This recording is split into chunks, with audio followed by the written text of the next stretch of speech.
the Bear is brought to you by PrizePicks and the Game Time app. And welcome into Poke the Bear episode 260, presented by PrizePicks and Game Time Tickets. My name is Conor Ryan. Once again, we are joined by the esteemed Ty Anderson of 98.5 The Sports Hub. Ty, how are you doing? I'm all right. How are you doing? Ty, I got to tell you, it's a great day. We're finally back at Warrior. Training camp is back, and the vibes suck. The vibes immediately have gone to dog shit. Oh, yeah. It is. We are immediately back to doom and gloom right out of the gate. All the talk of, getting Zadorov, getting Elias Lindholm, the younger players, all that stuff out the window. It's done because we did get the news that Jeremy Swayman, not going to see him at Warrior anytime soon, not until he puts pen to paper on a contract. Don Sweeney, mentioning how disappointed he is, the fact that they haven't come to terms yet on a deal, pushed back against some reports. He was not happy with the Spittin' Chicklets guys about mentioning that Don Sweeney and the Bruins had not contacted or reached back out to Swayman's camp in 3 weeks. Called it bullshit. I believe that was to your questioning over the particular inaccuracies that he was not happy about. But as a whole, a little bit of a damper on terms of what should usually be. It's the first day of school. Everyone's excited to be back, ready for the new year. Kind of rains on the parade a little bit when a guy that is should be your franchise goalie, a big piece of your success now and in the future, doesn't seem like there's any clarity of when he's going to be back on the ice for this team quite yet. Yeah, absolutely. I mean, hey, what's the sure sign that Bruin season is back? Well, I got Don Sweeney to swear into a microphone on the first day. We're cooking. Yeah, the rivalry. No, it's not a rivalry. This was one of those rare instances where I don't think I was drawing the ire of Don Sweeney. I think it was merely a vehicle. He saw you and he was like, this guy. Yep, exactly. No, but I think that ultimately when we talk about the frustration that he showed today, I think it does come back to more than anything else. Yes, is he frustrated that a deal was not done by camp? Yes, 100%. I think but I think more so, the long way of getting to this point here, I think that he's more upset with basically what would be criticizing him as a person and how he communicates as a GM. Knowing Don Sweeney now for a decade on the job, essentially, one thing that he's always stressed, Connor, and everyone listening, is communication with his players, making sure the lines are steady, as steady as they can be throughout any sort of process, whether that's a trade, whether that is finalizing a deal, an extension, anything. And so what happens is Ryan Whitney's report basically says, oh yeah, he's also an absentee GM and he's not listening to, or he's not talking to his top free agent, which I think is really what bothered Don Sweeney more than anything else. Is that it's an implication or inferring that he is not giving this the attention or the care that it requires, specifically with the player directly, which again, I think that's a big no-no for Don Sweeney. Like, we've sat in on many a press conference where he's talked about the communication, talked about making sure there's no gray area. And so I think that's what really pissed him off. I think he's upset that a deal is not done and it's going to hang over the team's head until it's finalized. And, tomorrow and Friday and Saturday, players are going to be asked about Jeremy Swayman, and they don't want that. It puts everyone in a weird spot. Now Jonas Korpisalo, the question is not, hey, can you be a steady backup? It's, hey, can you be like a 50-game guy if you got to be? Like, you don't want to put him in that spot. Right. And so, but that's the spot they're in. And so I think frustration is there, but I think it really boiled over. I just felt personally, and why I asked that question, is that he kept scratching that itch of the inaccuracies. Yeah. And I was like, I got to find out what it is exactly. And sure enough, the answer and what it is, it's not Courtney Cox or Rich Keefe or myself. It's what was said a few weeks ago, that he's an absentee GM essentially. And so it boiled over today, and I think this has been a long summer. It's been a very fruitless negotiation so far. and here we are. Yeah, and I agree in terms of, I think what Sweeney probably takes umbrage is how he's perceived amongst the people, his peers and the players and that kind of thing, right? He's mentioned time and time again of like dealing with this market, dealing with the media, dealing with the comments from fans, all that stuff. Says he doesn't, you got to put the earmuffs on and not really pay attention to that. But I think something like that, as you said, where it's, hey, this is our deal. Screw it. Like, this is what we're, don't contact us, any of that stuff. That kind of perception for a guy that, as you said, has stressed that part of the GM job of being in communication, trying to bridge the gap during these uncomfortable negotiations. It's not his first rodeo in terms of he's dealt with RFA talks with Pasternak, with McAvoy, Carlo, all these guys as well. Yeah, it's almost like I feel like, listen, this has been going on the entire summer. We've heard tons of different reports, tons of different gauges and where these negotiations are going. Hell, even on Tuesday, or Monday, Elliot Friedman, a widely respected reporter, right, was like, yeah, there's still philosophical differences as to where these two parties are. You hear that, you're like, well, that's not great. And then on Tuesday, Darren Dreger from TSN, who's also been in this business for a long, long time, as well plugged in, was like, oh, it's feeling positive. Like, there's a lot of, again, established reporters, a lot of stuff that's going on out there. And I think, the back and forth, where the negotiation's going, those kinds of things, that kind of comes with the territory with hockey, with this market, with the importance of Swayman, all those kinds of things. I think it's almost expected when it's how Sweeney and his camp run the ship, and it's something that he vehemently disagrees with. Then you get him swearing. Then you'll get him swearing like a sailor. So, yeah, I'm not surprised in terms of that being the thing he kind of take umbrage with in terms of where these negotiations are going. But for you, we've mentioned before, this has been the case time and time again where guys sign around the start of training camp. You get to that one, you hit DEFCON 5 and you're worried a little bit there, which I've just learned DEFCON 5 is actually the lowest level. I thought it would be the opposite, but DEFCON 1 is the worst. So that makes no sense. We haven't hit DEFCON 1 yet. If we're in late November, then we're at DEFCON 1. But are you surprised for right now, at least, as we are, starting up training camp, that this still hasn't been resolved? And it seems like it's, at least from the Bruins, how they're presenting it, crickets right now. Yeah, well, speaking of that, remember we were kids and, they would have terror alerts in colors? Oh, yeah. They'd be like, hey, today's orange. I'm like, what does that mean? Do I have baseball or what are we doing? It was a really weird time in America. And what I would say is, building off what the big heavy hitters are saying, and what makes covering the Bruins locally so difficult, is that this is an organization that specializes in misdirection.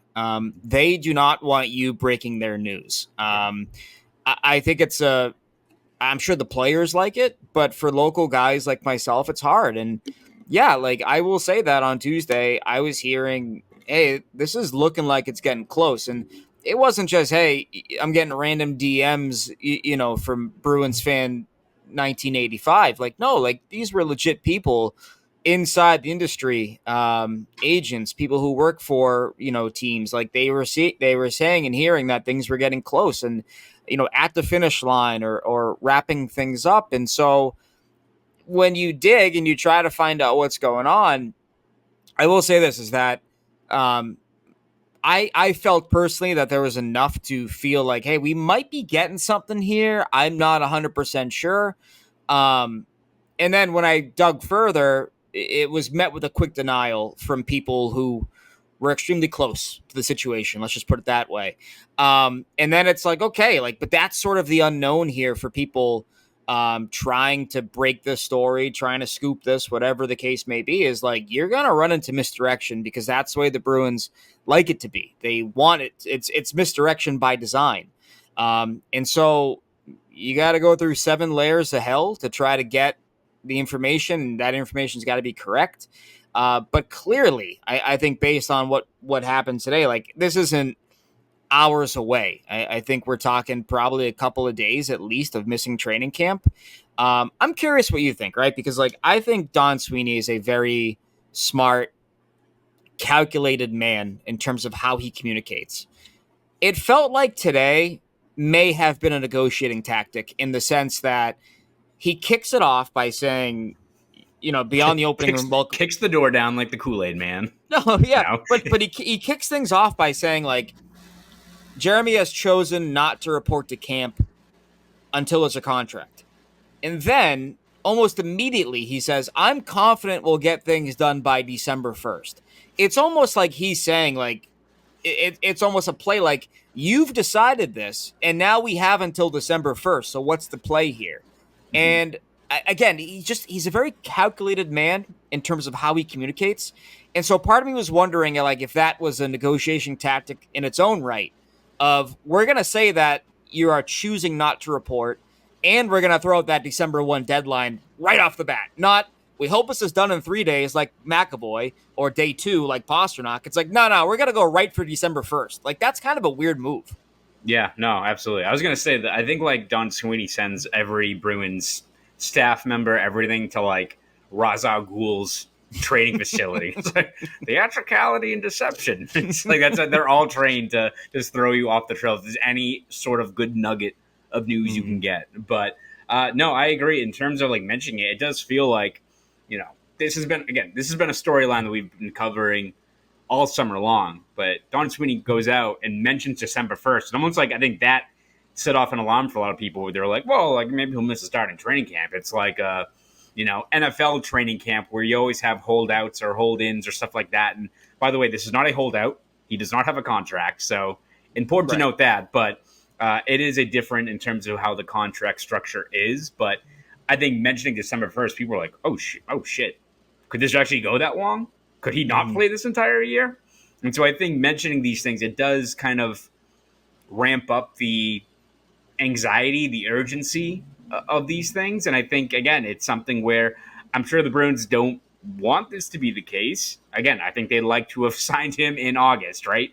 But it is something where everyone's now going to be talking about it. We're going to be looking at the fact that, as you said, on Thursday and Friday and Saturday, and probably after whoever's starting in net on Sunday in the preseason opener, we're going to be talking about Jeremy Swayman.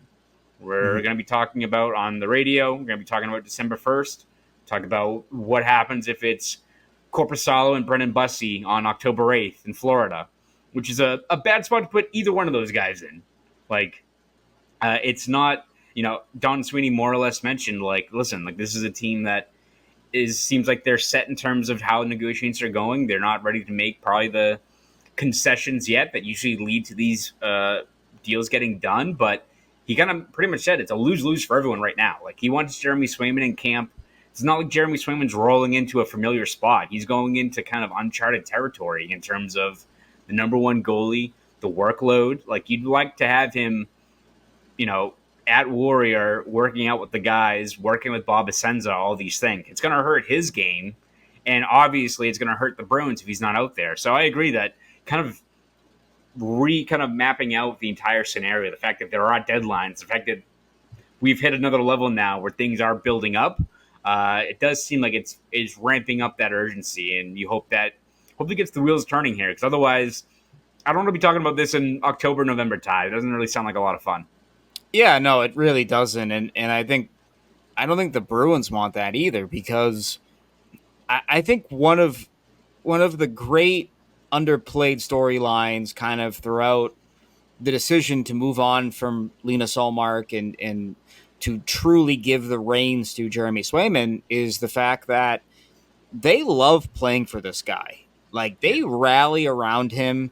He's a heartbeat type of presence, and that's kind of unusual for a goaltender. Goaltender's usually kind of stoic and very reserved, and hey, stay out of this guy's way. He's meditating right now, but like, Swayman is a guy who he's talking, he's singing, he's laughing, he's getting the team kind of like relaxed. And so I don't think the Bruins want to play without this guy.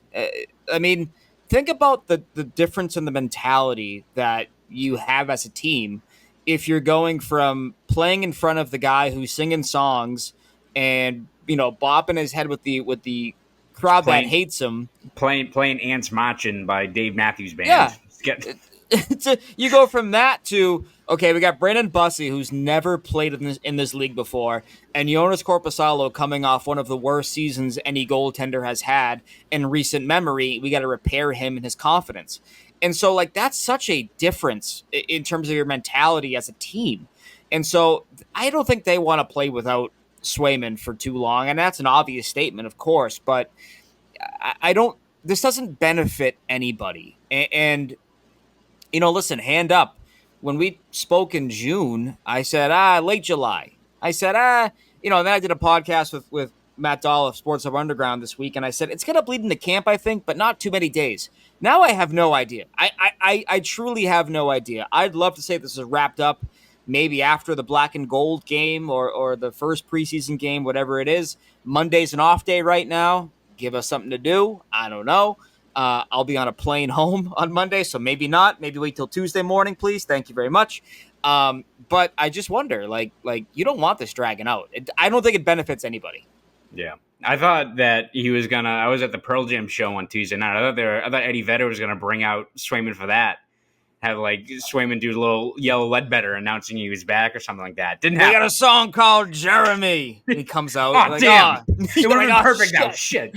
Oh man, what a waste! What Yeah. a waste! Terrible. Michael's movie, 2 thumbs down. No, I the other part of this though, Connor, and I'm curious what you think about this, is like there's been a lot of talk, and Sweeney kind of alluded to it today about like years they won't go, compromises they won't make. By now it's clear someone's gonna have to bend. What do you think that bending is? Like is it years? Is it AAV? Is it both? Keep in mind he's 2 years away from UFA status. Personally, and I said this to Evan today. We were actually outside Warrior together. I was trying to throw rocks at him to get him to go away from me, but he's just got hanging good out. reflexes. He's good. Yeah, he's really quick. Kind of annoying, actually. I said to him, I think personally, I know there's been a lot of talk about a bridge deal. You do a 2-year bridge deal, and then you pay him what he's worth. I think you're freaking crazy if you think that they can do a 2-year bridge deal and work things out at the end of that 2-year bridge deal. They needed arbitration 1 year, and they still are. It's going on to training camp now to get a new deal done. If you take that 2-year gamble, I think you're crazy, but I want to know what you think. What is the concession made? What years are we looking at? All of that. Yeah, I mean, I think for me, it has to come down to knowing full well that I think it's personally reasonable for like the Bruins to have maybe reservations about a 6, 7, 8-year deal, knowing that he still has these unproven qualities. I think you look at the body of work that he's showcased so far, the playoff run that he just had, his age, his commitment to his craft, the fact that I think he keeps on getting better and better every year, and the fact that this has been such an arduous undertaking both last offseason and this year. I'd be like, yeah, sure, like we'll sign you as long as possible, knowing full well that's probably ideally the best case scenario if he ends up being what you hope he is. So I think for me, it more comes down to, all right, no, we agree, Jeremy. You want to be here long term? We want to have you here long term. Mm-hmm. We can't give you $9 million, man. Like, we can't do that. No, we know what the market is. We can't hit you. We can't get to that level yet. I feel like it ends up being more of a, and I could be completely wrong. Like this, at this point, whenever that deal gets announced and gets posted on Twitter, and there's a GIF of Swayman putting the mask down, and we know like a release is coming 2 minutes later. I can't tell you what the contract's going to be, but I feel like in terms of where both sides aren't budging, it feels like it had more to do with what is that payout going to be for a guy that has shown the upward trajectory, but even accounting for the market and the cap jumping up, I have no idea what exactly the common ground is on what that annual payout's going to be. I couldn't tell you. Yeah, no, same. I don't have guesses. I don't have inklings in terms of, like, that's been the hardest thing to track down. Is like, you can talk to somebody and they'll tell you they're making progress and they're getting closer, but what does that mean? Like, that's been the hard part to nail down. I think a true compromise here, personally, and this is just me, pulling some numbers out of the sky here, $50 million over 6 years. That's what I would do. It would give him an $8.3 million cap hit.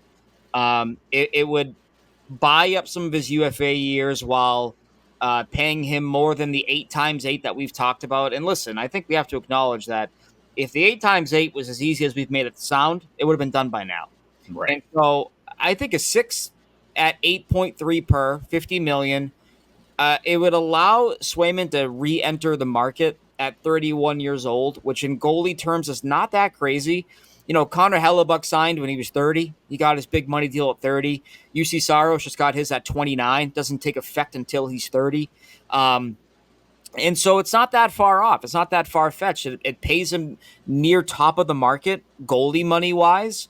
And I think that might be your best bet at a compromise. You're buying up UFA years. You're paying him more than $8 million. But he has the chance to hit the market when the cap is 115 million, potentially, or 100, whatever it is. So that's where I would try to lean. But again, I'm speaking as someone who's not in the room. I don't know all the asks and all the demands. But I think that's something like somewhere around that kind of structure is I think where I would try to go, where you buy up some UFA years, you pay a premium, but you're not totally wiping away the chance of a second payday or, being completely hamstrung by that contract. Yeah, no, I agree. I think that's probably ends up being the concession, something like that. Because as you said, 8x8, so we've all mentioned, would be a best case scenario, I feel like. If that was the case, it would have happened by now. So we'll see how this develops. Unfortunately, we're going to keep on talking about this, whether it's through to the end of the month, maybe in October, we'll find out. We have a little bit more to talk about, Ty. Before we do that, though, let's take a quick break. Hear from our good friends over at PrizePicks. PrizePicks is America's #1 daily fantasy sports app with over 5 million active members. PrizePicks is the easiest and most exciting way to play daily fantasy sports. Unlike other apps, on PrizePicks, it's just you against the numbers. All you do is pick more or less on 2 to 6 player stat projections and watch the winnings roll in. Get in on the daily action with your friends and become part of the PrizePicks community today. Sign up today and get $50 instantly when you play $5. You don't even need to win to receive the $50 bonus. It's guaranteed. One Caleb Williams passing yard gets you one win on PrizePicks every week in September. That's right. Only 1 yard gets you an automatic win every football weekend in September. That's 4 weeks of free W's. Don't miss this deal on PrizePicks because it's gone when September ends. PrizePicks is the best way to win real money this football season. Which players are going off? Which players aren't? Make your picks in less than 60 seconds and turn your sports opinions into real money all season long on PrizePicks. Will Patrick Mahomes throw for more or less than 4,300 yards? Will CJ Stroud's sophomore season result in more or less than 4,150 yards? Enter your season picks before week 1 kicks off. Download the PrizePicks app today and use code CLNS for a first deposit match up to $100. Again, that's code CLNS on PrizePicks for a deposit match up to $100. PrizePicks. Run your game. Shout out to our good friends over at PrizePicks. All right, Ty, in terms of other takeaways from today, beyond... There were others? Yeah. A few other things going on besides that. A lot of the expected stuff you talk about, right? The Zadorov and Lindholm, what they can provide, the younger players, stuff like that. But Jim Montgomery's future in Boston is also something that was touched on. Sweeney kind of took a page out of Brad Marchand's book, didn't want to get into too much of how they're handling it, but said there have been talks about an extension. Jim Montgomery says that his kind of expiring deal status is something that is going to affect him, which, I don't know, that's kind of tough to operate day to day with that uncertainty. It's something that I don't think anyone wants to deal with in such a pivotal year, where it's not like you're a rebuilding team or a team on the upswing. You're a team that should be competing this year after all the additions you've made. Where do you think this ends up going in terms of a contract? Do you think this is something that gets resolved in the preseason? It's something that they have to wait and see where they're at? Because it doesn't feel like it's, from Montgomery's perspective, an ideal situation. Yeah, I can't see this being an ideal situation for anybody. If you work for a company that is constantly going through layoffs or changing personnel and leadership, yeah, you always feel like you have an axe hanging over your head. It's human nature, right? I think especially when you have two guys that have head coaching experience on your staff now between Joe Sacco and Jay Leach. Joe Sacco years ago, but experienced nevertheless, as a head coach with Colorado, and Jay Leach with Providence a few years ago. And so I wonder where this goes. And why I wonder that is that this is actually just the second time that Don Sweeney has had a quote-unquote lame duck head coach on his staff. And if we go back to 2019, they had already hammered out the extension for Bruce Cassidy by this point. That was actually signed on September 11th, 2019. Before the start of training camp. I think captain's practices were just underway, or formal skates were about to happen, something along those lines. And Cassidy outright admitted, he said, yeah, I wanted the security. He's like, I didn't want this hanging over my head. And the Bruins themselves, Neely and Sweeney, I actually went back and read some of the quotes because I was curious. Like, they also mentioned they didn't want this hanging over him because they didn't think that would lead to success for the team. And so this is a bit of a course reversal here from the Bruins standpoint. And so the other part of it is, like, I would probably give him an extension. It's just like, what are they looking for? Like, do they want to see a young guy be given a chance to flourish and succeed, or do they just want to win games? Like, and it's hard for, we've talked about this before, it's hard for a coach to do both when A, he's an NHL coach, and B, he's potentially coaching for his job. Right. I remember there was an air of, when the Bruins fired Bruce Cassidy, right? Like, it was kind of said to him, they questioned how you didn't develop young guys. And his response, in not so many words, was, well, A, what young guys? They weren't very good. And B, I got to win that night. We're a Stanley Cup contender. I can't focus on developing guys. And so, like, I just wonder if that conflicts and if that collides for Jim Montgomery the way that it kind of did for Bruce Cassidy. But to your point about taking one day at a time, I mean this in absolutely the best way possible. Jim Montgomery's off-ice past and the mindset that people in recovery tend to have makes me think that if there's any guy who could have that day-to-day, hey, man, just get through today mindset, it would be a guy like him. And again, I don't mean that in an insulting manner. I mean in just the opposite, where, like, that can be a pillar of strength for somebody with his background. He's talked about that openly. And so, like, if I trust one guy to walk the walk with that, it would be Jim Montgomery.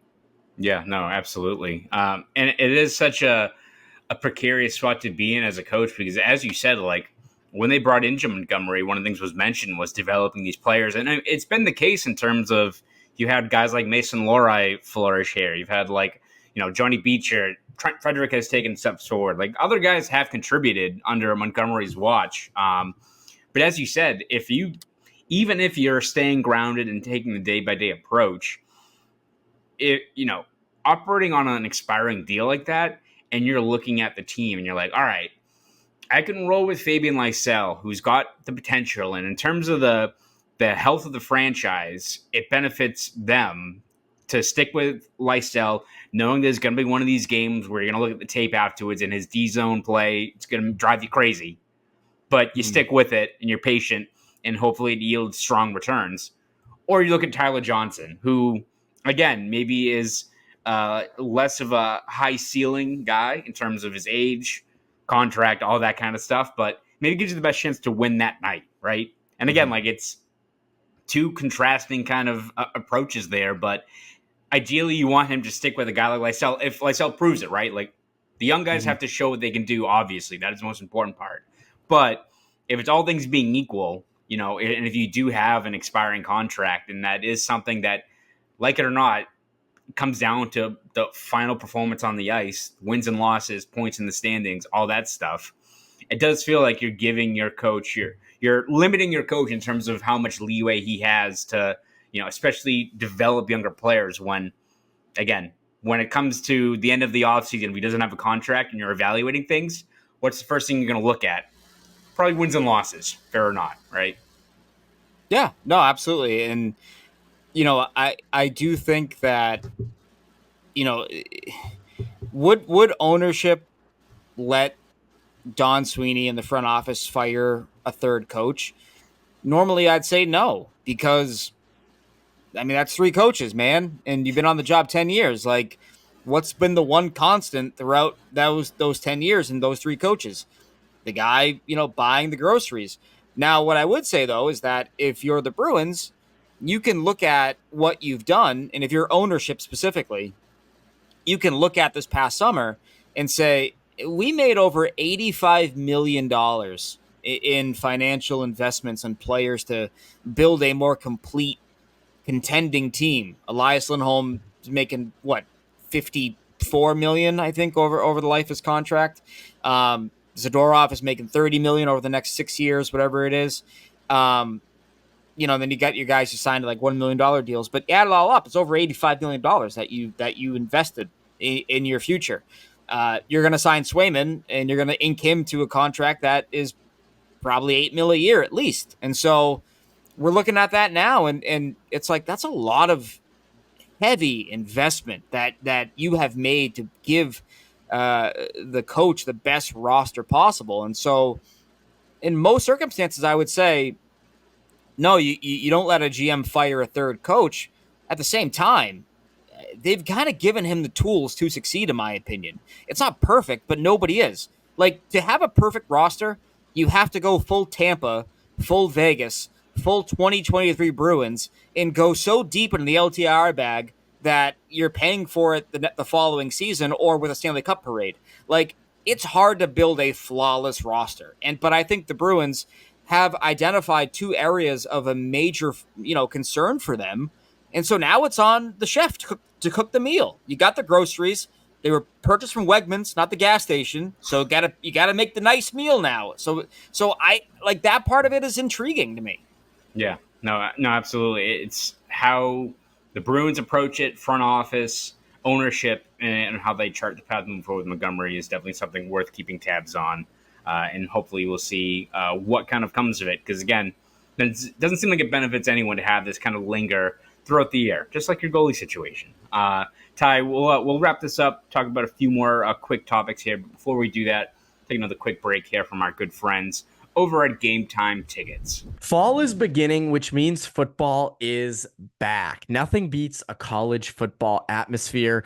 And with both college and NFL games, who doesn't love a good tailgate? Get to the game with Game Time. Game Time has a new feature called Game Time Picks that makes getting tickets to see your favorite teams play live even easier. Game Time Picks filters out the fluff to show you only incredible deals on great seats, so you don't have to waste time searching through thousands of tickets. This fall, my friends and I are going to the Patriots-Titans game in Tennessee. And how will we get tickets for the game? Game Time, of course. The super deal has been amazing to us in the past, and there's no doubt it will be great to us again. I just love the curated deals, which make it easier to find the best price on great seats. Some other features I love are the lowest price guarantee, or Game Time will credit you 110% of the difference. Game Time Picks curation makes it easier to save more on sports, concerts, comedy, and theater. All-in pricing. Toggling this feature shows the total upfront with no surprise fees at checkout. So, download the Game Time app, create an account, and use code CLNS for $20 off your first purchase. Terms apply. Again, create an account and redeem code CLNS for $20 off. Download Game Time today. Last minute tickets, lowest price, guaranteed. Now, back to the show. Shout out once again to our good friends over at Game Time Tickets. All right, Ty, Don Sweeney, Jim Montgomery, I think they spoke for about combined like 45 minutes. Touched on a lot of other topics, the makeup of the team, the younger players. What's one thing that kind of stood out to you beyond the obvious headlines, the Swayman, Montgomery contract, all that kind of stuff? Yeah, I just think the overall excitement that we have shown and talked about when it comes to the defense grouping of this team, I think that excitement is shared by the Bruins, where right now they look at their defense and they say, we got a group of 6 guys here that can move up and down all around any situation. We're ready for it. And, I think what's going to be interesting, we've talked about the guys they've lost, right? That goal scoring void has to be filled by Hampus Lindholm and Mason Lohrei. And I think, how these guys are utilized is going to be really telling. And I think, even right now, you can tell that Montgomery is still kind of playing around with some ideas in his head of where these guys can play, where they will play. But it's going to be a by design mentality. And I think what I want personally is I want the Bruins defense to get back to what they were in 2023, where every guy was involved in the offense. Every guy could lead a breakout, make a strong first pass, activate in the O-zone, take some chances. Like, that was the biggest difference, I think, between the first year of Jim Montgomery and the second year. Now, they lost John Gruden. They added more to Joe Sacco's plate. I think they were playing a bit more safe a year ago defensively, given the construct they had. But right now, they got a full deck, right? And so how are you going to unleash these guys? I remember that 2022 training camp, that 22-23 season. It was about unleashing their defense. And I think that you're going to see something similar with this year's grouping. So to hear that excitement from Jim Montgomery about the versatility of their back end, that gets me excited, because it's kind of confirmation of what people like us have been hoping for all summer, where it's like, all right, you lost some wingers, but if you can get that defense back to rocking, being a 3-zone threat, it can probably make up for those losses, in my opinion. Yeah, exactly. When you got so much, I think, dynamic talent back there, and it's, a lot of it can be focused in on the gains of a guy like Mason Lohrei, right? Who has, I think, such a high ceiling. But, look at Zadorov. Even Jim Montgomery mentioned today how he does the little things with retrieving pucks, making smart plays in the neutral zone, can activate when needed.